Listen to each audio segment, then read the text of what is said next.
Hi everyone, it's time for our next session, and this one is titled Scalable Solutions to Fill the Growing Protein Gap, the Role of Fermentation. It's going to be presented by John Gray, who is Managing Director of the EU at Enough. So thank you, John, and I'm now going to hand over to you. Thank you very much. Hi everybody and welcome. As has just been said, I'm John Gray and I'm very privileged to be the Managing Director of Enough. As a personal introduction, I've worked in the food industry all my life and for the last 25 years have focused on animal-based protein, so poultry, cattle and pigs, etc. In my last role, I worked in the meat industry. I was the global poultry lead for a large multinational company, as well as running their further processing operations in Europe. However, in 2022, I commenced my new role with Enough, and I'm really delighted to be working in a company and in an industry that's leading one of the biggest transformations in consumer eating habits that mankind has ever seen. So for me, it's a real honor to contribute to and be an important, this important work. I'd also like to introduce my company, Enough. So as a business, we grow high quality, sustainable, abundant microprotein as a whole biomass because we believe it's the most sustainable way to grow protein. We're a B2B ingredient supplier who work collaboratively with our customers to enable them to create some amazing meat and fish alternatives in a variety of platforms. The relevance of the role of fermentation as an advantaged way of growing protein to meet the needs of an expanding global population has been increasingly highlighted. So plant-based proteins, cultivated meat and fermentation, these are all highlighted as having the potential to mitigate the environmental impact of our food systems, decrease the risk of zoonotic disease, and ultimately feed more people with fewer resources. Amongst alternative proteins, fermentation is recognized as having the greatest potential to make an impact at scale. In fact, the World Economic Forum quotes, "Fermentation presents an opportunity to fundamentally change the way the world eats and improve global human and environmental health and the economy." Now, for me, that's some huge endorsement. Enough, we have a vision to produce 1 million tons of Abunda by 2032. We're currently opening our first large-scale sustainable protein facility in the Netherlands. Our ambition at this site is to produce over 60,000 tons of high-quality food protein annually, commencing with a 10,000 tons of installed capacity in 2023. The 60,000 ton facility can grow the equivalent of 1 cow's worth of protein every 2 minutes. And we expect that this will be the first of many similar scales facilities operated by Enough around the world. On the regulatory position, our microprotein Abunda has approval in 33 countries, including the EU and the USA. And therefore, our ability to commercialize to scale is a lot easier than for many new alternative protein product solutions. The need for more sustainable future methods of protein production has been highlighted and is clearly apparent to us all. Looking at agriculture, it's acknowledged to account for 15% of carbon emissions, so 1 in every 6 tons emitted. And in the quest for a zero carbon economy, there's a need for both a step change and some disruption. As a company, Enough are hugely focused on collaboration, be it with the Fungi Protein Association, our Plenitude partners, our supply chain, or most importantly, with our customers, with whom we work jointly to achieve together what would be difficult for us to achieve individually. So using our expertise, resources, capabilities, and most importantly, by listening to and understanding our customers, we jointly create great tasting, sustainable food. This collaboration and integration with food manufacturers allows us to develop all kinds of products, including chicken-style fillets, burgers, steaks, ice cream, mince hybrids. Absolutely anything is possible.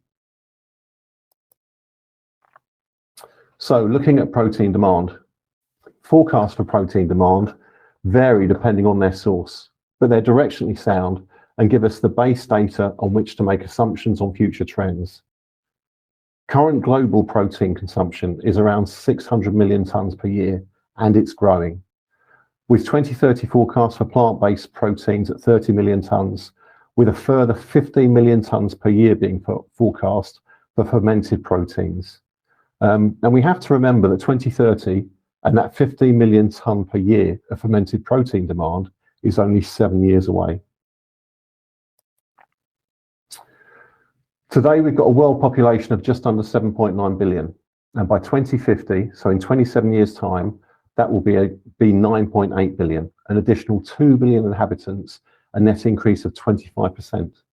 The real kicker is that of the 7.9 billion inhabitants of the planet today, currently 828 million people go hungry on a daily basis.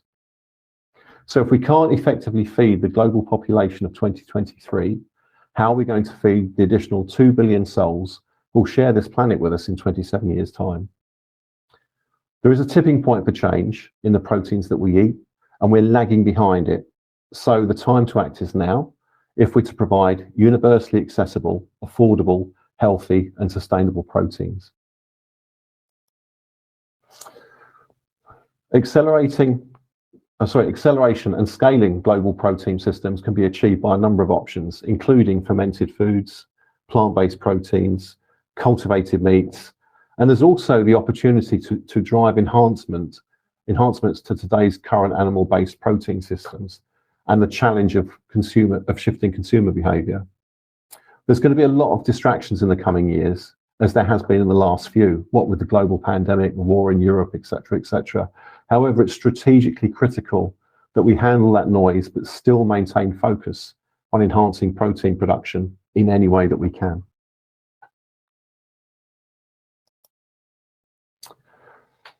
As a source of protein, animal-based production systems can of course be further optimized. However, from an animal welfare and environmental perspective, the meat industry does not have the potential to meet prevailing and future requirements. So while the meat industry will remain as the main source of protein for the foreseeable future, it's not the solution to the protein gap challenge.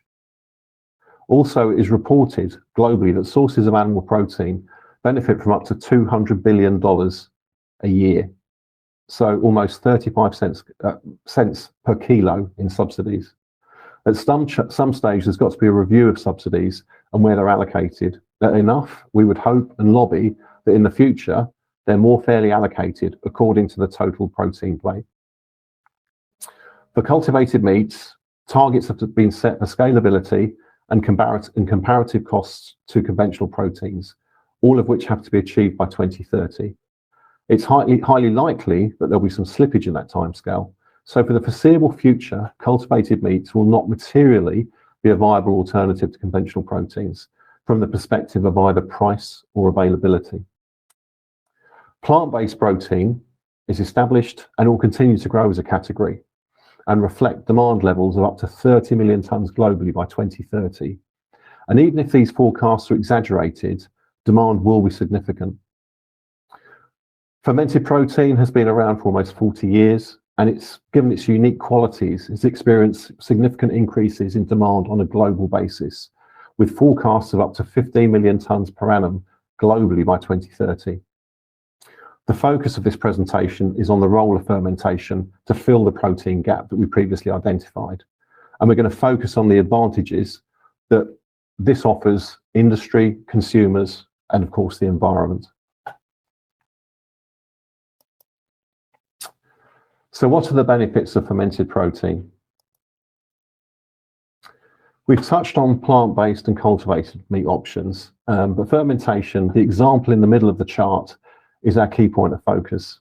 The example shown very broadly demonstrates the process that is followed for both biomass and functional or precision protein production. However, volumetrically, biomass produced through submerged fermentation offers by far the biggest contribution and scalable growth potential for fermented protein. So this is going to be our point of focus. As a point of interest, the biomass produced is more often described as mycoprotein, and this is to highlight its key attribute, which is protein. As described, the process to make mycoprotein is simple and it's natural. To use the example of Enough's mycoprotein abunda, we effectively feed our fungi with natural sustainable sugars from grains such as wheat, corn or maize, and the abunda grows using the process of fermentation.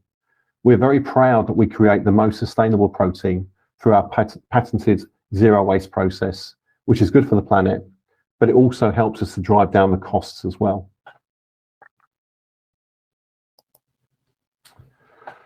So consumers can be very slow to change attitudes and habits, especially when it comes to food. A key benefit of mycoprotein is that it's neutral in taste, has fibre and texture, and cooks in a similar way to traditional proteins. So consumers can enjoy their favourite dishes without any compromise. In fact, mycoprotein has the benefits of being a complete protein.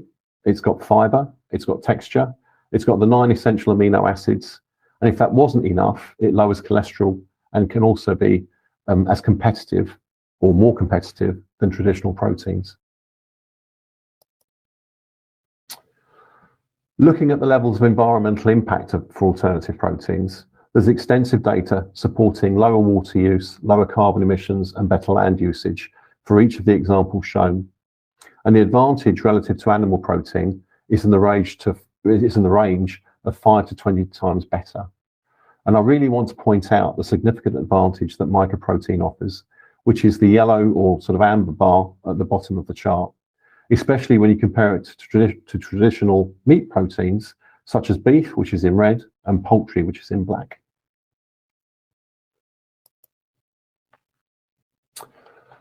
As an example, Enough's mycoprotein abunda is clean in taste and has a fibrous texture like meat. It's sustainable through its advantage feed conversion, lowest carbon footprint, and low water usage. Our model of collaborating with industries downstream supports a zero waste process that is truly scalable.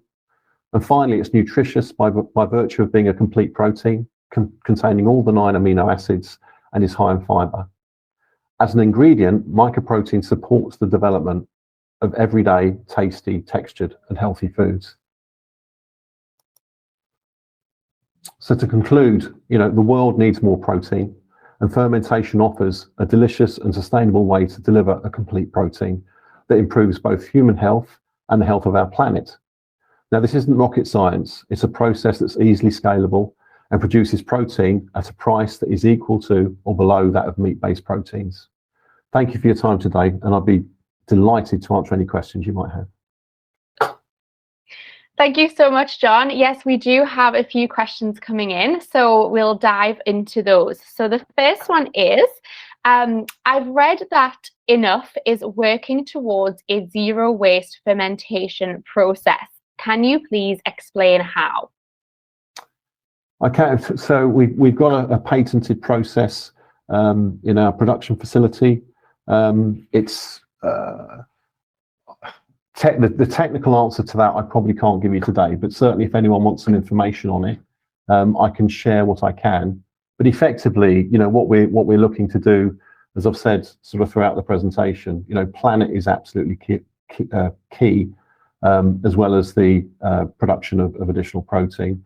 So we've had a lot of heavy thought go into ways in which we can make sure that our production facilities are as environmentally sound and as good for the planet as possible. So if anyone wants some information on that, I can share it separately, but that area of technology isn't my area of expertise, I'm afraid. All right, got it. Thank you. So another question is, what appetite are you seeing from the major food brands to embrace solutions such as abunda? So we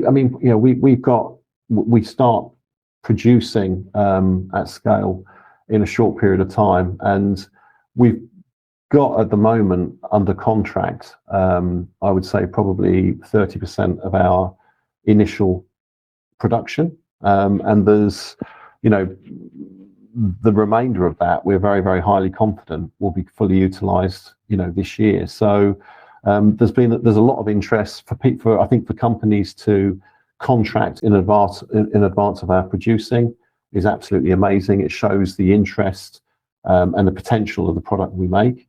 As I say, we've got lots and lots of companies out there who have got agreements in principle that they will be customers of ours, and we're in communication with them every day. So yeah, there's lots and lots of interest. And I think, as I said earlier on, we believe as a business we've got a plant that we're going to start with one line and upscale that to about 6. And we've also got plans in the pipeline for additional facilities around the world. So, if we weren't encouraged by the level of interest that we were receiving, we wouldn't be making those plans, and be sort of trying to stick to those plans. Fantastic, thank you. Okay, next question. So there was a report published last week about global fermentation capacity. I think it was by Synonym, and basically the upshot of which was that there is enough biomanufacturing capacity, but not at a larger end of the scale. So how do you think the industry can address this shortfall? I think the reality is that fermentation, as I said in my last slide, it's not rocket science. It is relatively, well, compared to other other technologies, it's actually quite quick to scale. So if companies are convinced and that the demand is there, which it will be, I mean, all the research points to that, it is relatively easy for them to seek investment and actually invest and build facilities. You should be able to build a facility in a relatively short time. So I think people or companies who are already in this space will be aware of what's out there. There's quite a few companies, who are currently talking about or investing in facilities, in Europe, in the USA, and other areas as well. So at some point, I think, the scale will grow, but whether the scale will grow at the same speed as the demand is growing is yet to be seen. All right, thank you. So another question that came through says, I'm interested, given your background in the conventional food sector, what you believe the big F&B companies think of alternative proteins and their potential and need in the future of food. So for me, I think, the traditional, also the conventional meat companies out there are all actually quite nervous. So they're being told, protein as a category is changing. So, it used to be pretty much all conventional proteins, and, in recent years, there's been more and more alternatives coming in. And the retailers, the food service operators, and everyone else, turn to their existing protein companies and actually expect them to be able to offer products across the whole category. So I think, the bigger conventional meat companies out there are all looking at alternatives. Many of them have already actually invested in this sector, or they're looking to partner with other businesses who can actually, provide them with an alternative category within their business. All right, fabulous. Thank you so much, John. That was brilliant. If you do have questions for John, which we didn't get to today, please do feel free to message John directly through the platform, and I'm sure he'll be very happy to give you any additional information that you are looking for. So that is the end of this session, and we'll see you on the next one in a couple of minutes' time. Thank you, everyone.